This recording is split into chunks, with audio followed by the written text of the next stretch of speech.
నమస్కారం. ప్రేక్షకులందరికీ శుభోదయం. ఈనాటి శుభయోగం శీర్షికన శుక్రవారం సందర్భంగా దైనందిన జీవితంలో ఎదురయ్యే అనేక రకాలైన ఆర్థిక, ఆరోగ్య, కుటుంబ సమస్యల నివారణకు లలితా సహస్రనామాల్లో చెప్పబడిన ఏ నామాలు పఠించుకోవాలో పరిశీలిద్దాం. దైనందిన జీవితంలో ఎదురయ్యే అనేక రకాలైన సమస్యలు అధిగమించడానికి లలితా సహస్రనామాలలో చెప్పబడిన కొన్ని ప్రత్యేకమైన నామాలు విశేషంగా సహకరిస్తాయి. కుటుంబ కలహాల తీవ్రతను తగ్గింపజేసుకోవటానికి లలితా సహస్రనామంలో చెప్పబడిన ఓం కామదాయిన్యై నమః అనే నామాన్ని శుక్రవారం ప్రారంభించి 6 శుక్రవారాల పాటు ప్రతిరోజు 108 సార్లు జపించుకోవాలి. అలా జపించే సమయంలో అమ్మవారిని కుంకుమతో పూజించి లలితాదేవి ప్రీతి కోసం ఆవు పాలు నైవేద్యంగా సమర్పించాలి. దంపతుల మధ్య వచ్చే విభేదాభిప్రాయాలను తొలగింపజేసే శక్తి కూడా ఈ నామానికి ఉంది. దానికి కారణం ఏంటంటే, ఒకానొక సమయంలో చిత్రరథుడు అనే పేరు కలిగినటువంటి గంధర్వుడు తన భార్య అయినటువంటి విద్యాధరితో కలిసి ఆకాశ మార్గంలో ప్రయాణం చేస్తున్న తరుణంలో ఒక రాక్షసుడు చిత్రరథుడి భార్య అయినటువంటి విద్యాధరిని తీసుకొని వెళ్ళిపోతాడు. అప్పుడు చిత్రరథుడు అనేటటువంటి ఆ గంధర్వుడు ఓం కామదాయిన్యై నమః అనే లలితా నామాన్ని పఠించడం ద్వారా లలితా అమ్మవారు వచ్చి ఆ రాక్షసుడిని సంహరించి విద్యాధరిని చిత్రరథుడి దగ్గరికి తీసుకొచ్చిందని మనకు పురాణాల్లో చెప్పడం జరిగింది. కాబట్టి దంపతుల మధ్య ఎడబాటు ఎక్కువగా ఉన్నప్పుడు దంపతుల మధ్య ఎడబాటు తొలగింపజేసుకోవటానికి, సత్సంబంధాలు దంపతుల మధ్య పెంపొందింపజేసుకోవటానికి ఓం కామదాయిన్యై నమః అనే లలితా సహస్రనామంలో చెప్పబడిన నామం విశేషమైన శుభ ఫలితాలను కలిగింపజేస్తుంది. అలాగే అన్ని రకాలైనటువంటి శుభ ఫలితాలను సిద్ధింపజేసుకోవటానికి రకరకాల మంత్రాలు లలితా సహస్రనామాల్లో ఉన్నాయి. అధికార పదవులను సిద్ధింపజేసుకోవటానికి, ఉద్యోగంలో తొందరగా ప్రమోషన్లను అందిపుచ్చుకోవటానికి ఓం రాజరాజేశ్వరి రాజ్యదాయిని రాజ్యవల్లభాయై నమో నమః అనే నామం విశేషంగా సహకరిస్తుంది. కాబట్టి ఉద్యోగపరంగా తొందరగా ప్రమోషన్లు రావాలన్నా, ఉన్నత స్థాయిలో ఎదగాలన్నా, ఉద్యోగంలో స్థిరత్వం లభించాలన్నా శుక్రవారం ప్రారంభించి 41 రోజుల పాటు ప్రతిరోజు ఈ మంత్రాన్ని 108 సార్లు చదువుకోవాలి.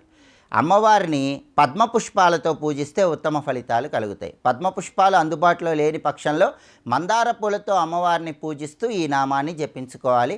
అమ్మవారి ప్రీతి కోసం తీపి పదార్థాలు, పులిహోర నైవేద్యంగా సమర్పించాలి. ఈ నామాన్ని జపించుకోవటం ద్వారా ఉద్యోగపరంగా విశేషమైన శుభ ఫలితాలు సిద్ధింపజేసుకోవచ్చు. అలాగే జనాకర్షణ, ప్రజాకర్షణ పెంపొందింపజేసుకోవటానికి, సంఘంలో విశేషంగా ఎదుటి వాళ్ళను ఆకర్షించడానికి లలితా అమ్మవారికి సంబంధించిన ఒక ప్రత్యేకమైన నామాన్ని లలితా సహస్రనామాల్లో చెప్పారు. ఆ నామం ఏంటంటే ఓం సర్వలోక వశంకర్యై నమః.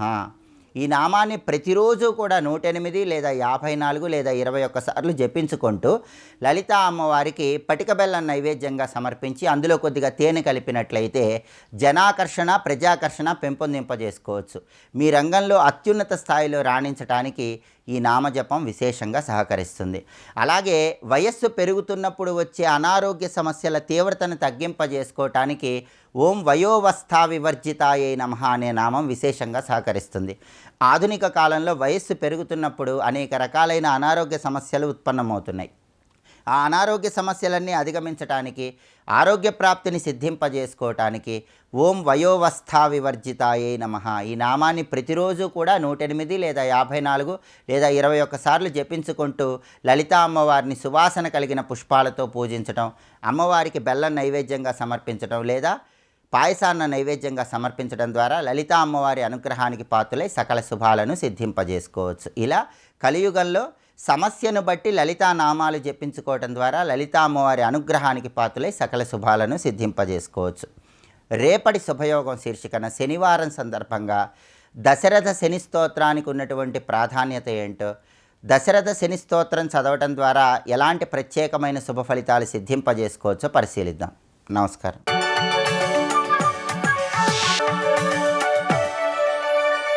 నందకిశోర నవనీత చోర నాదవిహార శ్రీధర నందకిశోర నవనీత చోర నాదవిహార శ్రీధర. ఆదిత్యునిది వెలుగు అని కాదు, ఆదిత్యు నుంచి శక్తి, బలము, పరాక్రమం, ప్రాణం ఎన్నొస్తున్నాయండి సూర్యుడి నుంచి. ఇవన్నీ ఇప్పుడు సైన్స్ చెప్తోంది, అప్పుడు వేదం చెప్పింది. అందుకే మన ఉపాసనలన్నీ ఆదిత్య మండలం చుట్టూనే తిరుగుతూ ఉంటాయి. ఆదిత్య మండలాంతర్వర్తిగానే పరమాత్మను ఉపాసన చేస్తాం. కానీ ఆదిత్య మండలం ఏష చైవాగ్నిహోత్రంచ ఫలంచవాగ్నిహోత్రణం. భారతీయులకు ఆదిత్యుడు సర్వదేవతాత్మకుడైన పరమాత్మ. అంతటా పరమాత్మను చూడడం, అన్నిట్లో పరమాత్మను చూడడం, చివరికి నీలో పరమాత్మను చూడడం వరకు ఉపకరించే గొప్ప సాధన విభూతిగా ఆదిత్య చంద్ర అగ్నుల్ని ఉపాసించుట. ఇది ప్రధానం. అందుకే సూర్యుడిని చెప్పారు. పైగా చంద్రుడు యచ్చంద్రమపి యచ్చాగ్నం, చంద్ర సంబంధమైన ఆరాధనలు మనకు తెలుసు. ఆయన ఆధారం చేసుకుని ప్రతిపన్ముక్షరాకాంతి దివండల పూజిత ఇతర చంద్రమండలం ఆరాధన. చంద్రునికో నూలు పోగు అనేది కూడా దాని నుంచి వచ్చినవి. ఇక మూడవది, పైగా చంద్రగమనాన్ని ఆధారం చేసుకుని నక్షత్రములు, తిథులు, కాలములు, ముహూర్తములు చేసి మన కర్మలన్నీ దానికి అనుగుణంగా చేస్తున్నాం. ఇక మూడవది అగ్ని. అగ్ని యందు పరమాత్మ యొక్క తేజస్సు ఉంది కనుక మన అగ్ని దేవుడు అనట్లేదు, అగ్ని యందు దేవుడు. సూర్యమండలం దేవుడు కాదు, సూర్యుని యందు దేవుడు. వీటి విభూతులు అంటారు. సర్వవ్యాపకమైన బ్రహ్మము వ్యవహార జగత్తులో కూడా వ్యాపించున్నాడు. వ్యవహార జగత్తులో ఉన్న బ్రహ్మమును తెలుసుకున్నట్టుకై మేము దీని యందు దర్శిస్తున్నాం. దీని భగవత్పాల్ వారు ఒక మాట అంటారు, నాయన ముఖాన్ని చూసుకోవాలంటే కర్ర ముందు నిలబడవుగా అద్దం ముందు నిలబడతావు, అలాగే పరమాత్మను చూడాలంటే సూర్యుడి ముందు విభూతుల ముందు నిలబడవు అని ఒక గొప్ప ఉపమానం చెప్పాడండి. ముఖ సంస్థానేన కాష్టకుడ్యాదౌ ముఖం ఆవిర్భవతి నా ఆదర్శాదవుతూ స్వచ్ఛే స్వచ్ఛతరేచ తారతమ్యేనావిర్భవతి తద్వత్ అన్నారు. అద్దంలో స్వచ్ఛమైనది అస్వచ్ఛమైనది రెండు రకాలు ఉండొచ్చు. అందుకు కొన్నిట్లో అస్పష్టంగా కనబడుతుంది, కొన్ని స్పష్టంగా కనబడుతుంది. ఈశ్వర విభూతి కొన్నిట్లో కనబడకుండా ఉంటుంది, కొన్నిట్లో పరమస్పష్టంగా కనబడుతుంది. అలాంటి వాటిని భగవానుడు చెప్తున్నాడు. ఇక్కడి నుంచి భగవానుడు వర్ణించినది ఎంత అందమైన విషయం అంటే, దేన్ని పొందితే తిరిగి వెనక్కి రారో ఆ పరంపదము నాది, నా నుంచి జగత్తంతా వర్తిస్తున్నది. ఈ జగత్తులో జీవుడు అనబడేది నా యొక్క అంశయే.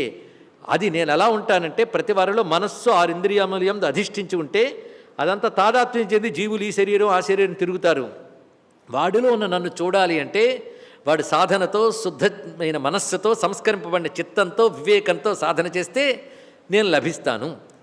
దానికై మార్గం ఏమిటంటే ప్రయత్నశీలుడు కావాలి, మనస్సును సంస్కరించుకోవాలి, వివేకం కలిగి ఉండాలి.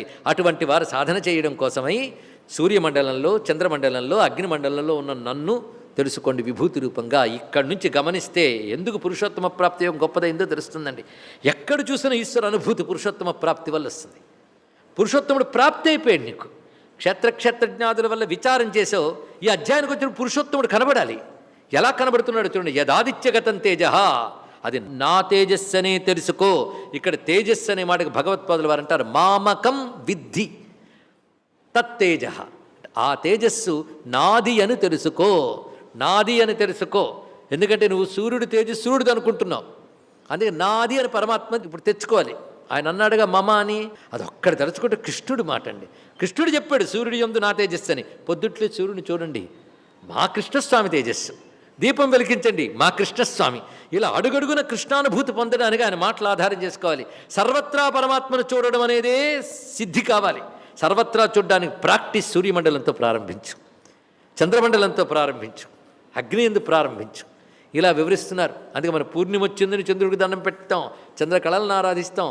పైగా చంద్రమండలంలో ఉన్నట్టు ధ్యానిస్తే ఒక ప్రయోజనం, సూర్యమండలంలో ఉన్నట్టు ధ్యానిస్తే ఒక ప్రయోజనం. యోగంలో ఈ ధ్యాన ప్రక్రియలన్నీ ఉన్నాయండి. ఇక్కడ అగ్ని యందు ఆరాధించడం. మన అగ్నిహోత్రాలు ఏమిటి, యజ్ఞాలు ఏమిటి, అగ్ని యందు ఆరాధించినవి కదా. అగ్ని యందు ఆయన తేజస్సు ఉంది కనుకనే మీరు అగ్ని యందు ఆరాధిస్తున్నారు. ఇది మన సంస్కృతిలో ఈ శ్లోకం ఎలా కలిసిపోయిందో చూడండి. ఇక్కడ యదాదిత్యగతం తేజో. ఇంకొక మాట దీనిలో గమనించాలి. ఆదిత్యుడంటే దృష్టి, చంద్రుడంటే మనస్సు, అగ్ని అంటే వాక్కు. ఈ మూడు ఎంత చైతన్యవంతంగా పనిచేస్తేనే బతుకు. త్రికరణాలు అంటూ ఉంటాం. ఈ త్రికరణాలు పనిచేస్తున్నాయా? పనిచేయడానికి కారణం త్రికరణాల యందు ఉన్నది నా తేజస్సే. అంటే ఎవడు ఆత్మగా అయం ఉన్నాడో వాడి యొక్క తేజస్సే ఈ మూడింటి యందు వ్యాపించింది. ఈ మూడింటిని ఉపాసించడమే విద్య అండి, మరొకటి కాదు. మీరు ఎన్ని గమనించిన ఈ మూడింటిని 3 మండలాలుగా చేసి 3 మండలాలుగా వ్యాపించిన చైతన్యాన్ని ఉపాసించడమే భగవత్పాలు వారు వివరిస్తూ శ్రీ విద్య యందు భాషింపజేశారు. అదే శ్రీచక్రం. మొదటి 3 మండలాలు అగ్నిమండలం, తర్వాత సూర్యమండలం, తర్వాత చంద్రమండలం. ఎక్కడని ఇదే తత్వం. ఆ మూడే నీ యందు వాక్కు, దృష్టి, మనస్సు. ఈ మూడింటిని చూస్తున్నావు, ప్రతివాడు చూస్తాడు. కానీ మూడింటిని వెలిగించుతూ వెలుగు ఉంటుంది. అది మూడింటికి అతీతంగా ఉంది. ఈ మూడు దాన్ని తెలుసుకోలేవు. దాన్ని తెలుసుకునే ప్రయత్నం సాధనతో చేస్తే అప్పుడు ఈ మూడింటి యందు దాని వెలుగునే చూడగలవు. ఎక్కడికో వెళ్ళనక్కర్లేదు. ఇదే శ్రీ విద్య, ఇదే త్రిపుర విద్య, ఇదే త్రివిక్రమ విద్య. ఈ మూడింటిలో చూడలేని అసురత్వమే త్రిపురాసురం. ఆ త్రిపురాసురుల్ని శివరూపుడైన గురువు సంహారం చేస్తే త్రివిక్రమం వ్యాపించిన త్రిపుర సుందరీ తత్వాన్ని తెలుసుకోగలవు. మొత్తం ఈ మూడింటిలో ఉందండి. ఆలోచిస్తే మునుపు చెప్పిన జాగ్రత్తగా తెచ్చుకుంటే మనస్సుని, మాటని, శరీరాన్ని ప్రకాశింపజేసే చైతన్యమే అది. అందుకే అగ్నియందు అనగా వాక్కునందు, దానితోనే ప్రారంభం, అది రా. అదేవిధంగా ఆ మా అన్నాడు ఇక్కడ. అగ్ని అదైతే ఆ అనేటువంటిది సూర్య తేజస్సు, ఆ తర్వాత మా చంద్ర తేజస్సు, రామ అది కూడా అదే. చిట్ట చివరికి ఏది వెళ్ళినా ఈ మూడింటి వైపే. కానీ రామ అంటే మూడింటిని ప్రకాశింపజేస్తున్నది, మూడింటికి అతీతమైనది. యథాదిత్యగతం తేజో. ఇక్కడ గురువుగారు భగవత్పాల్ వారు అంటారు, మామకం తేజ నా తేజస్సు. నా తేజస్సు అంటే ఎవరి తేజస్సు? కృష్ణుడిది. అంటే ఆయన అంటున్నారు, మదీయం మమ మమ విష్ణోహ తజ్జ్యోతి. విష్ణువునైన నా యొక్క జ్యోతి. జ్యోతి అంటే చైతన్యాత్మకం జ్యోతి. నా యొక్క చైతన్య స్వరూపమైన జ్యోతియే ఈ మూడింటి యందు ప్రకాశిస్తుందని విద్ధి, తెలుసుకో.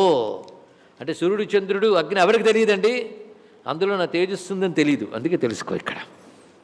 అదేవిధంగా ఒక్క సూర్యచంద్రుల్లోనే కాదు, నువ్వు నిలబడ్డావు దేని మీద? భూమి మీద.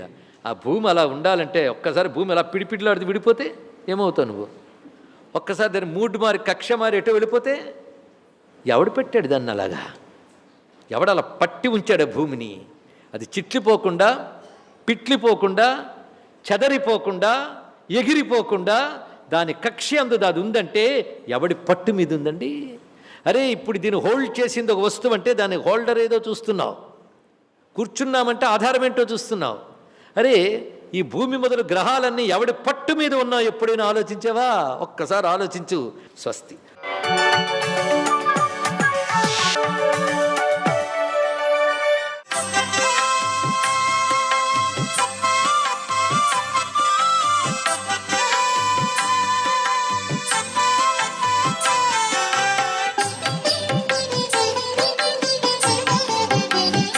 ఓం నమో నారాయణాయ. ఓం నమ శివాయ. శ్రీమాత్రే నమ.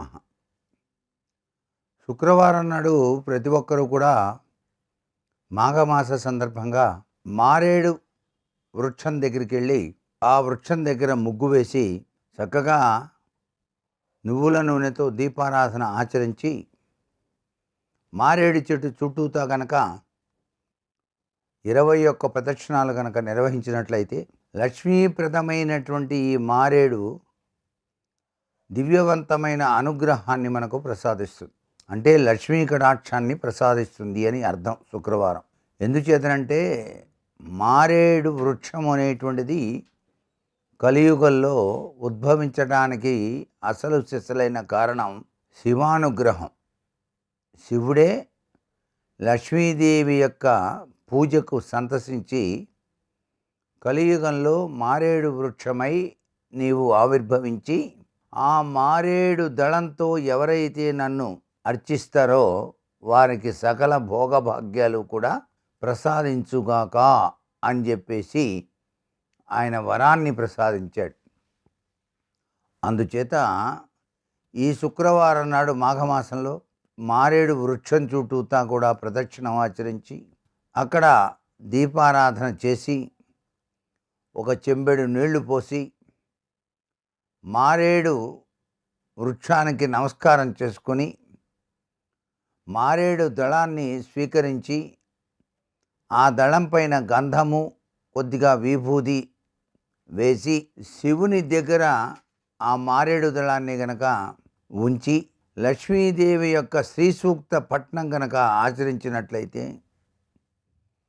మీరు ఇంట్లో దీపారాధన చేసేటప్పుడు కూడాను మారేడు దళాన్ని దీపారాధన కుంది కింద ఉంచి ప్రతినిత్యం గనక దీపారాధన చేస్తే విశిష్టవంతమైనటువంటి అభివృద్ధితో పాటు ఆర్థిక పురోభివృద్ధి తప్పనిసరిగా ఆ ఇంట విరాజిల్లుతుంది అంటోంది శాస్త్రం. మారేడు ఆకుల నుంచి ఔషధీయుక్తమైనటువంటి తత్వం కూడా వస్తుంది. నీటిలో మారేడు దళాలను వేసి ఆ నీటితో గనక పరమేశ్వరునికి అభిషేకం చేసినట్లయితే జన్మ జన్మాంతరాల నుంచి వచ్చేటువంటి పాపాలన్నీ పటాపంచలైపోయి అదృష్ట దేవత మీ ఇంట స్థిర నివాసాన్ని ఏర్పరచుకుంటుంది. అదృష్ట దేవత అంటే ఎవరు? సాక్షాత్తు మహాలక్ష్మీదేవి. అష్టలక్ష్మి వైభవాన్ని ప్రసాదించేటువంటి అద్భుతవంతమైనటువంటి లక్షణం ఈ మారేడు దళాభిషేకం వలన లభ్యపడుతుంది మానవాళికి అని చెప్పేసి శాస్త్రం. సర్వే జనా సుఖినో భవంతు.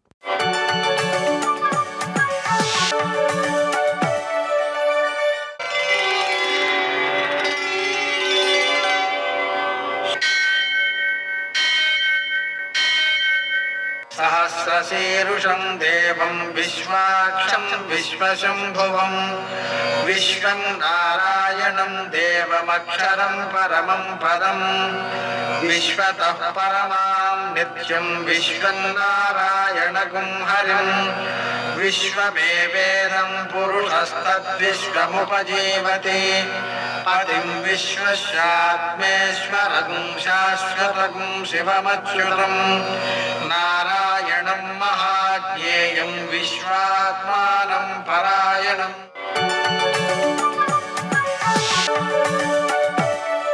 సూర్యశౌర్యమథేందురింద్రపదవీ సన్మంగళం మంగళం. లక్ష్మీం క్షీరసముద్రరాగతనయాం శ్రీరంగధామేశ్వరీం దాసీభూతసమస్తదేవవనితాం లోకైకదీపాంకురాం శ్రీమన్వందకటాక్షలబ్ధవిభో బ్రహ్మేంద్రగంగాధరాం త్వాం త్రైలోక్యకుటుంబినీం సరసిజాం వందే ముకుందప్రియాం. నేటి కాలమాన విశేషాలను గమనిద్దాం. స్వస్తి శ్రీ చాంద్రమాన శోభకృన్నామ సంవత్సరం ఉత్తరాయణం శిశిర ఋతువు మాఘమాసం కృష్ణపక్షం శుక్రవారం. సూర్యోదయం 6:35 సూర్యాస్తమయం 6:19. తిథి షష్ఠి పూర్తిగా ఉంది. నక్షత్రం స్వాతి మధ్యాహ్నం 12:45 వరకు. వర్జం సాయంకాలం 6:47 నుంచి 8:30 వరకు. దుర్ముహూర్తం ఉదయం 8:58 నుంచి 9:45 వరకు. మరల మధ్యాహ్నం 12:52 నుంచి 1:39 వరకు. అమృతకాలం తెల్లవారుజామున 5:08 ప్రారంభం. రాహుకాలం శుక్రవారం కాబట్టి ఉదయం 10:30 నుంచి 12 గంటల వరకు. అష్టకూర్రీత్యా శుభప్రదమైన సమయం ఉదయం 10 గంటలకి. నేటి విశేషం శుక్రవారం. అలాగనే త్రిద్యస్ప్రక్ దివసం అంటే ఒకే తిథి 3 రోజులలో వ్యాపించింది అని అర్థం. 3 రోజుల్లో వ్యాపించడం అంటే సూర్యోదయానికి ముందే ఈరోజు షష్ఠి ఉంది, రేపు సూర్యోదయం తర్వాత కూడా కొంతసేపు ఉంది. అలా 3 వారముల యొక్క స్పర్శ తిథికి కలిగింది కాబట్టి దీన్ని త్రిద్యస్పృక్ అని అంటారు. ఈ సమయంలో చేసేటువంటి స్నానం దానం అద్భుతమైన ఫలితాలను అందజేస్తాయి. కాబట్టి మనం ఒకసారి చేసినది ఎక్కువ సత్ఫలితాన్ని ఇచ్చేది అవుతుంది. కాబట్టి ఈ రోజంతా కూడా మనం ఎంత వీలైతే అంత జపం చేసుకుంటూ ఉండడం మంచిది. అది కూడా దానం చెప్పారు కాబట్టి జనని గనక వృష్టిన్ దక్షిణాం తీర్పయామి అనే మంత్రంతో అమ్మవారికి బంగారు వర్షం కురిపిస్తున్నట్టుగా ధ్యానం చేయగలిగితే 24 గంటలు చేయగలిగితే అద్భుతమైనటువంటి సత్ఫలితం సిద్ధిస్తుంది. ఆర్థికపరమైనటువంటి ఇబ్బందులు ఏమీ లేని స్థితి కలుగుతుంది. మనకు ఎవరైనా ఇవ్వవలసిన వారు ఉన్నట్లయితే వారిని అమ్మవారి లోపల ఉన్నట్టుగా భావన చేసి అమ్మవారికి ఈ 24 గంటలు కూడా ఆ కనకాభిషేకం చేస్తున్నట్టుగా భావన చేస్తే తక్షణం ఆ డబ్బు తిరిగి వచ్చేస్తుంది. అంటే మనం చేసే భావన యొక్క తీవ్రతను స్పష్టతను బట్టి ఫలితం అంత స్పష్టంగా ఉంటుందన్నమాట. అలాగనే ఈరోజు శుక్రవారం కావడం వల్ల లక్ష్మీదేవికి ప్రీతికరం కాబట్టి లక్ష్మీనారాయణులకు చక్కగా మారేడు దళాలతో అర్చన చేసుకోవడం, లక్ష్మీ హృదయం పారాయణ చేసుకోవడం, లక్ష్మీ అష్టోత్తరం 108 సార్లు పారాయణ చేయడం, కనకధారాస్తవం 3 సార్లు పారాయణ చేయడం అనేవి అనుభవయోగ్యమైనటువంటి సంపదను పెంచడానికి ఉపకరిస్తాయి. నేటి ఆణిముత్యాలు.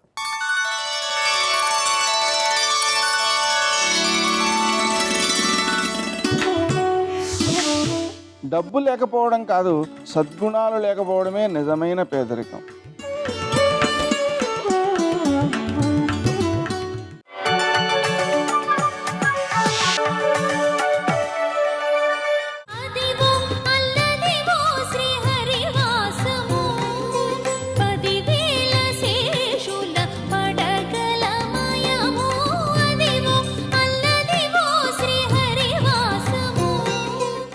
భూదేవి అలా కింద నిలబడి ప్రార్థన చేసింది. ఆయన అంత ఎత్తున్నాడు. ఆయన ఎంతో ప్రీతి చెందాడు ఆవిడ చేసిన స్తోత్రానికి. ఆయన ఏం చేశాడంటే కాలు కొంచెం ఎత్తు మీద పెట్టాలని ఎడంకాలు పైకెత్తాడు.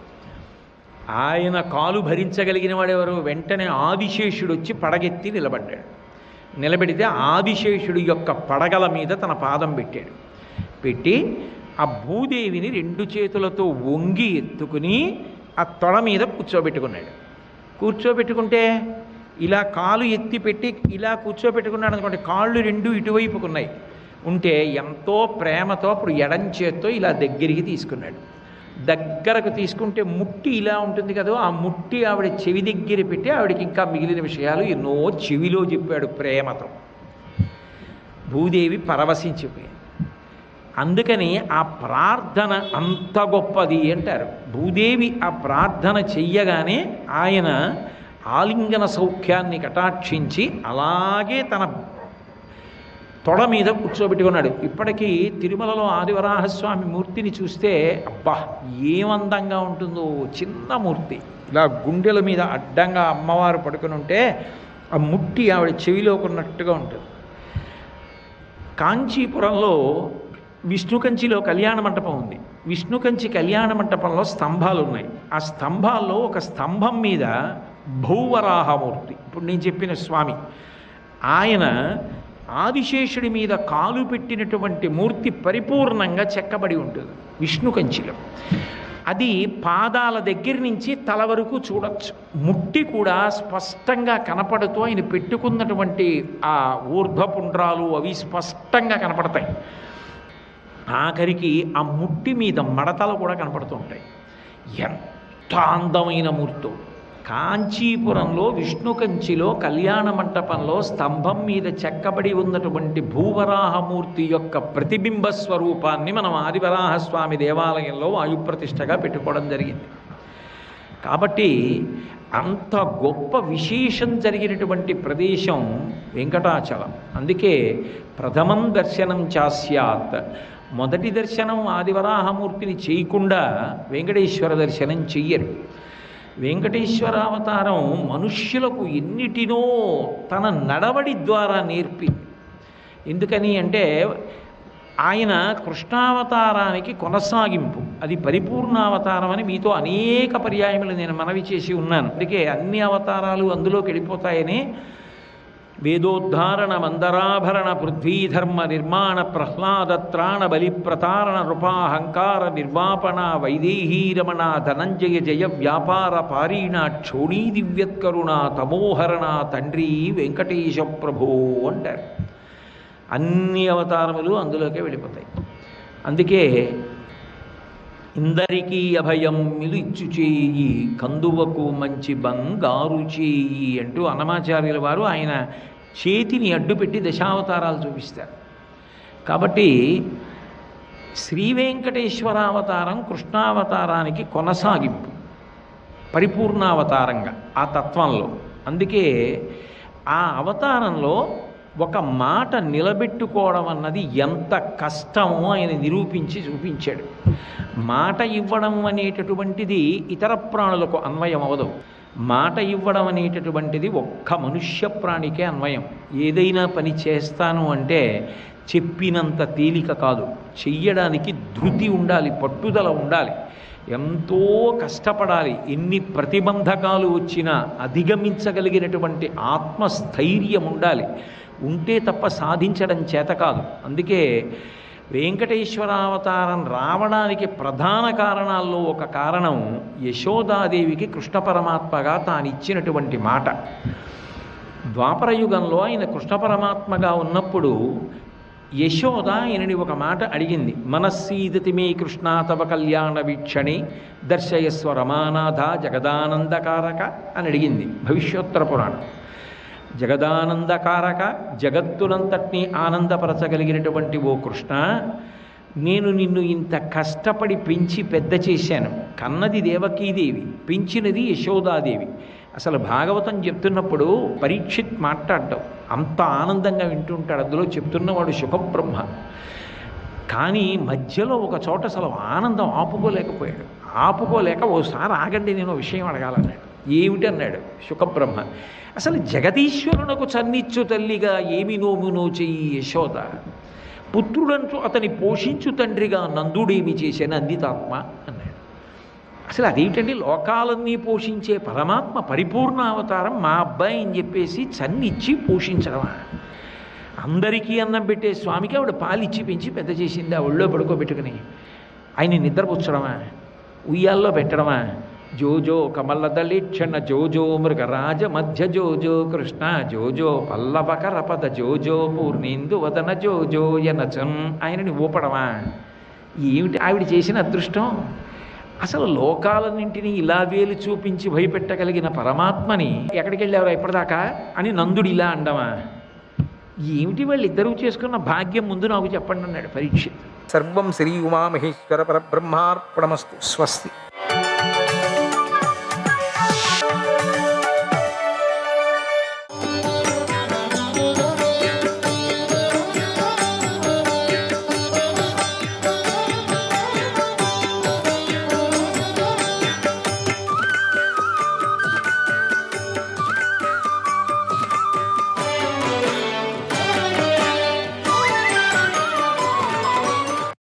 భీముడు కన్నీళ్లు తుడుచుకొని తన ధర్మాన్ని పాటించాడు.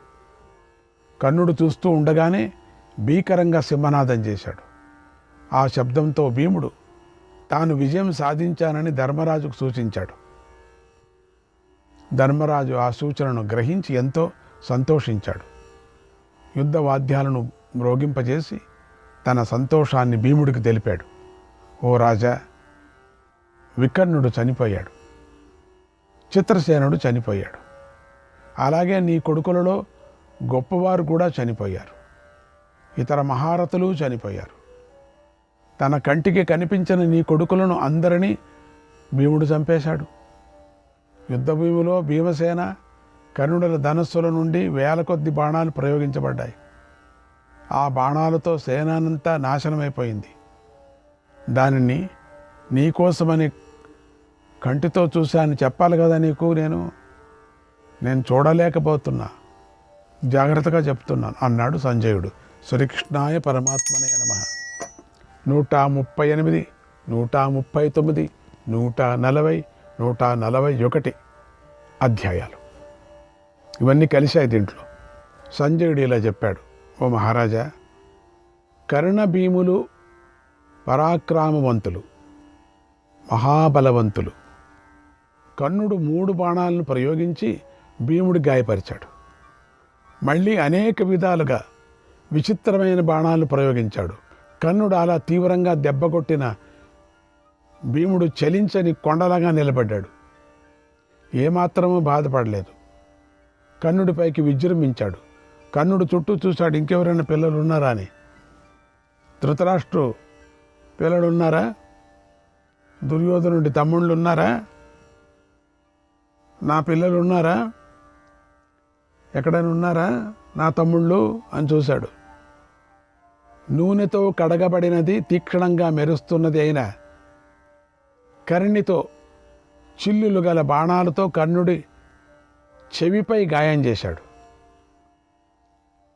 సరదాగా చేశాడు చెవిపై. ఆ కర్ణి బాణం బంగారు బాణం, అది విశాలమైనది. అది కర్ణుడి కుండలాన్ని త్రెంచి నేల మీదకు పడగొట్టింది. కుండలాలు వేసుకున్నాడు, ఇంకో కుండలాలు.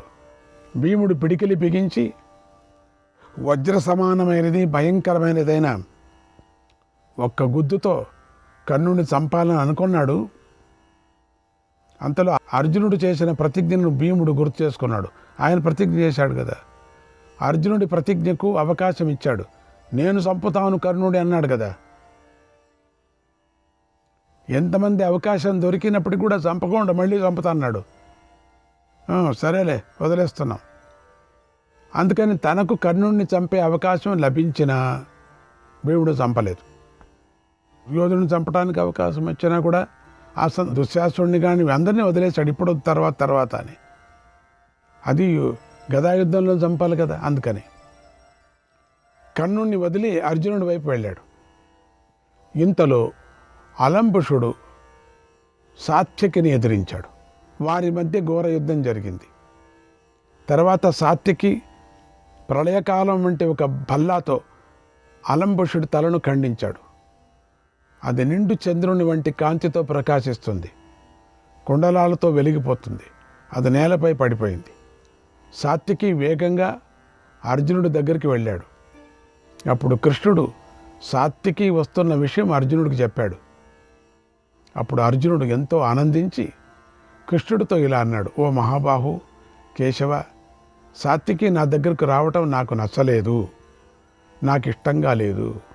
ఎందుకంటే ధర్మరాజు ఇప్పుడు ఎలా ఉన్నాడో తెలియటం లేదు. చెప్పొచ్చాను, వీడు చూడు మరి ఎట్లా వచ్చాడు, ఇక్కడికి ఎందుకు వచ్చాడు వీడు. ఈయనకి ఆయన పోతే ఈయనకు దుఃఖం, ఈయనకు పోతే ఆయన దుఃఖం. వారు 5 మంది ఒక చోట ఉండామనుకుంటే ఈ ద్రోణుడు వాళ్ళందరినీ చెదరగొట్టాడు, అటు ఇటు పంపించేశారు. యుద్ధ లక్షణమే అది కదా. అసలు బ్రతికున్నాడో లేదో సందేహంగా ఉంది మహారాజు. ఈ సాత్వికియే ఆ ధర్మరాజును రక్షించగల సమర్థుడు. చాలా పెద్దవాడు, నాలాగా ఉంటాడు అని చెప్పేసి నేను పెట్టొస్తే ఇక్కడికి పరిగెత్తుకొని వచ్చాడు. ఎవడి మాట వినొచ్చాడో తెలీదు. ఇతడు ధర్మరాజు విడిచి నా దగ్గరికి ఎందుకు వచ్చాడు? నేను చెప్పాను కదా. ఇతడు అక్కడ ధర్మరాజును ద్రోణుడికి వదిలేశాడు. ఇక్కడ సైంధవుడేమో ఇంకా చావలేదు, సాయంకాలం అవుతుంది, ఏంటో తెలీదు. ఇదిగో ఈ భూరిశ్రవుడు సాత్వికతో పోరాడాలని చూస్తున్నాడు, పోరాడుతూనే ఉన్నాడు, చావలేదు. ఒక్క సైంధవుడి వల్ల ఇలా బాధ్యత పెరిగిపోయింది. ముందు ధర్మరాజుకు ఏమైందో తెలుసుకోవాలి, భూరిశ్రవుడి నుండి సాత్వికని కాపాడుకోవాలి. ఈ పనులు అన్నిటితో పాటుగా సైంధవుణ్ణి వధించాలి. సరిగ్గా ఇప్పుడే సూర్యుడు అస్తమించటానికి సిద్ధంగా ఉన్నాడు, ఏమిటో తెలియటం లేదు. మాధవా, సాత్వికిని చూడు, ఇతడిప్పుడు బాగా అలసిపోయి ఉన్నాడు, శక్తిహీనుడై ఉన్నాడు. ఇతడి గుర్రాలు అలసిపోయాయి, రథసారథి కూడా అలసిపోయాడు. కానీ భూరిశ్రవుడి ఇతడి అనుచరులకు అలసటే లేదు చూడు. ఇప్పుడు జరిగే ఈ పోరాటంలో సాత్వికి గెలుస్తాడంటావా? సాగరాన్నే దాటిన సాత్వికి ఇప్పుడు చిన్న గుంటలో పడి మునిగిపోతాడేమో. భూరిశ్రవుడు కౌరవ ముఖ్యుడు, అస్త్రవేత్త, మహాత్ముడు. ఈ భూరిశ్రవుడితో పోరాడి సాత్వికి క్షేమంగా ఉంటాడా? కేశవ, ధర్మరాజు చేసిన ఈ పని చాలా విషమంగా ఉంది, విపరీతంగా ఉంది. ధర్మరాజు అందరినీ ఆపదల్లోకి నెట్టేశాడు, అందరినీ ఒక చోట పంపించేశాడే. కృష్ణ, ఇలాంటి విపత్కరమైన పరిస్థితిలో, విపత్కరమైంది అక్కడ ధర్మరాజు క్షేమంగానే ఉంటానంటావా? ధర్మరాజు కుశలమే కదా, కుశలంగా ఉన్నాడా అని ఆందోళన పడుతూ అడిగాడు అర్జునుడు. కర్ణుడు చావటానికి సిద్ధంగా ఉన్నాడు, కానీ చంపలేదే. శ్రీకృష్ణాయ పరమాత్మనే నమః. 142, 143 అధ్యాయాలు కలిపి చెప్తున్నాను. సంజయుడు ధృతరాష్ట్రకి ఇలా చెప్తున్నాడు, ఓ మహారాజా, సాత్వికి యుద్ధ దుర్మధుడు. అతడు తన మీదకు రావటాన్ని భూరిశ్రవుడు చూశాడు. ఎంతో కోపించి సాత్వికి మీదకు దాడి చేయటానికి సిద్ధమయ్యాడు. వారిద్దరూ ఒకరిపై ఒకరు శరవృష్టిని కురిపించుకున్నారు. తర్వాత కృష్ణుడు అర్జునుడితో ఇలా అన్నాడు, ఓ అర్జున, చూడు, ఈ భూరిశ్రవుడు వృష్ణి అందక వంశాలలో మేటి వీరుడు. ఇతడికి సాత్వికి బంధించాలని చూస్తున్నాడు. నువ్వు నీ శిష్యుడైన సాత్వికిని రక్షించు అన్నాడు కృష్ణుడు. సరిగ్గా ఆ సమయంలో భూరిశ్రవుడు సాత్వికి తలను నరకాలని కత్తిని ఎత్తి పట్టుకున్నాడు. అర్జునుడు వెంటనే ఒక పదునైన బాణాన్ని గాంధీవంపై సంధించి వేగంగా ప్రయోగించాడు. అప్పుడు ఆ బాణం ఆకాశం నుండి జారిపడుతున్న పెద్ద తోక చుక్కలాగా ముందుకు దూసుకొని వెళ్ళి కత్తి ఎత్తి పట్టుకున్న భూరిశ్రవుడి చేతిని ఖండించింది. అప్పుడు ఆ చెయ్యి అంగదాలతో కత్తితో సహా నేల మీద పడింది. అలా అర్జునుడు తనను నిష్ప్రయోజకుడు చేశాడని భూరిశ్రవుడు భావించాడు. సాత్వికిని విడిచిపెట్టి కోపంగా అర్జునుడిని చూశాడు. అప్పుడు ఆ భూరిశ్రవుడు ఒక చేతిని కోల్పోయి ఉన్నాడు. రాజులందరూ వింటూ ఉండగా ఇలా అన్నాడు, ఓ అర్జున, ఇదేం పని? నువ్వు ఎప్పుడూ ఇలా చేయవు కదా, మరెందుకు ఈ దారుణమైన పని చేశావు? నేను నిన్ను చూడకుండా ఇతరులతో యుద్ధం చేస్తున్నాను. అప్పుడు నువ్వు నా చేతిని ఖండించావు. ఇప్పుడు నువ్వు ధర్మాత్ముడైన ధర్మరాజుతో ఏం చెప్పుకుంటావు? అబ్బా, వీళ్ళు తప్పు చేస్తే ధర్మం అడుగుతారు, వాళ్ళు తప్పు చేస్తే వర్లేదు. ఇది బాగలేదు. ఇదేం న్యాయం అండి? ఇదేం ధర్మం అండి? పాండవులు మాత్రం ఎప్పుడూ ధర్మంగా ఉండాలట, వాళ్ళకి లేదట ధర్మం. ఏంటి తప్పు? అధర్మం అంటే అధర్మానికి దెబ్బ. అది కదా. భూరిశ్రవుడు ఏదో పని చేస్తున్నాడు, అప్పుడు నేను యుద్ధంలో అతడిని చంపాను అని చెప్తావా? అలా చెప్పడం బాగుంటుందా?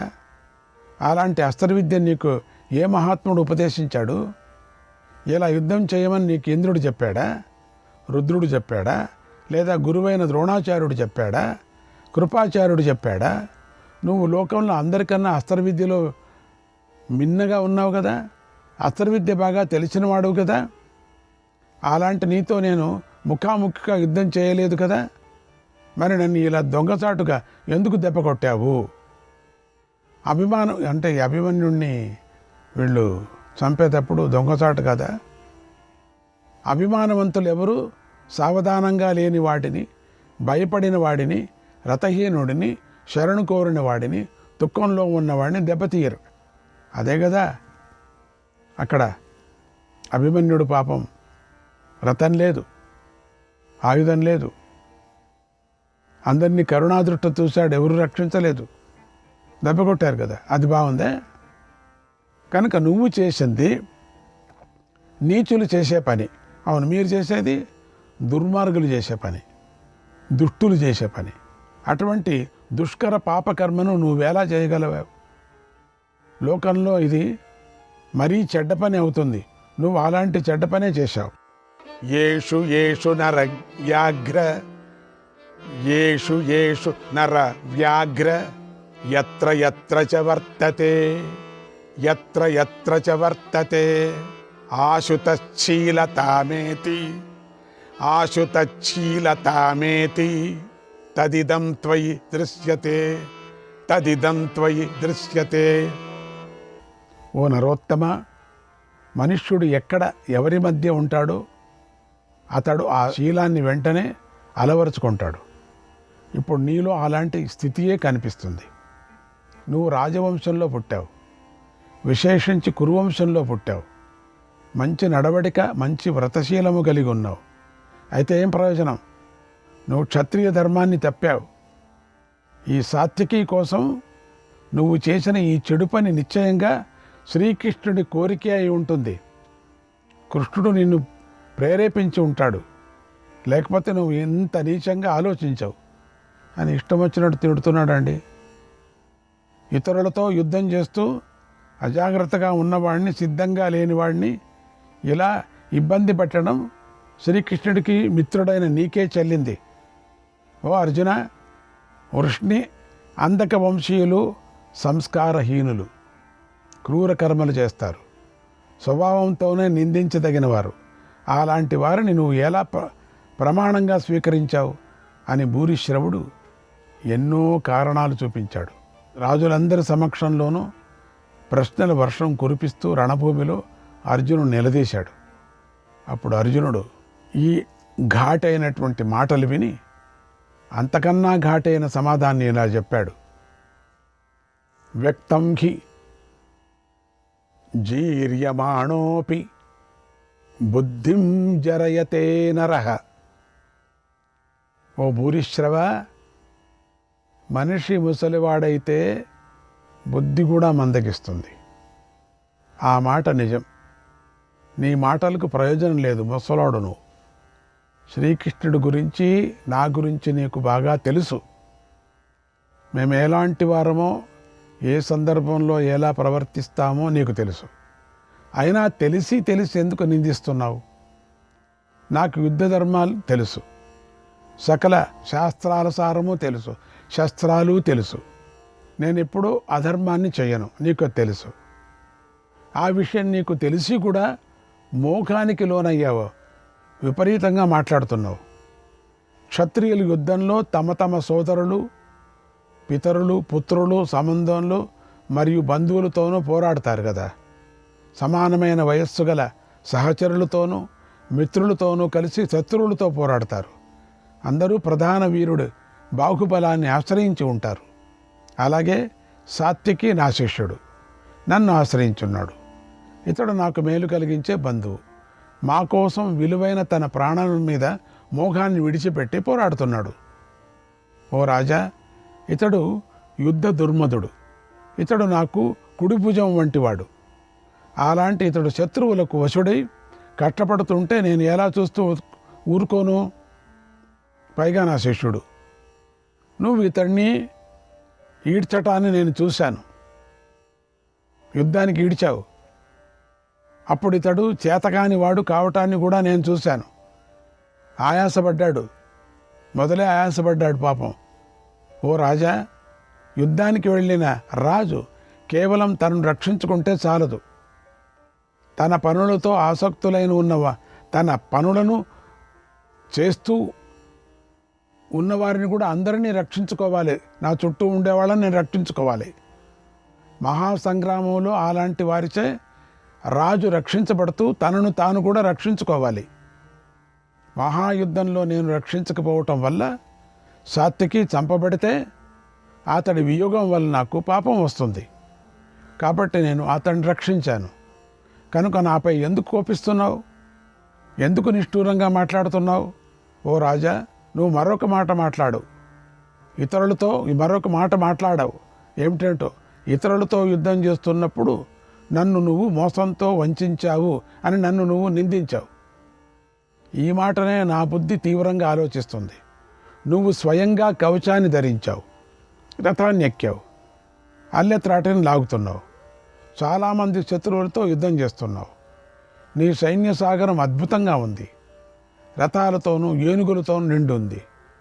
గుర్రాలతోనూ పదాతులతోనూ కల్లోలమై ఉంది. సింహనాదాల తీవ్రధ్వనితో గంభీరంగా ఉంది. ఇలా అపార సైన్య సాగరంలో నీవారు శత్రువులు పరస్పరం పోరాడుతుండగా నువ్వు సాత్వికతో యుద్ధానికి దిగావు. సాత్వికి ఇప్పటికే చాలామందిలో యుద్ధం చేశాడు. మహారథులైన వారిని అందరినీ ఓడించి అలసిపోయాడు.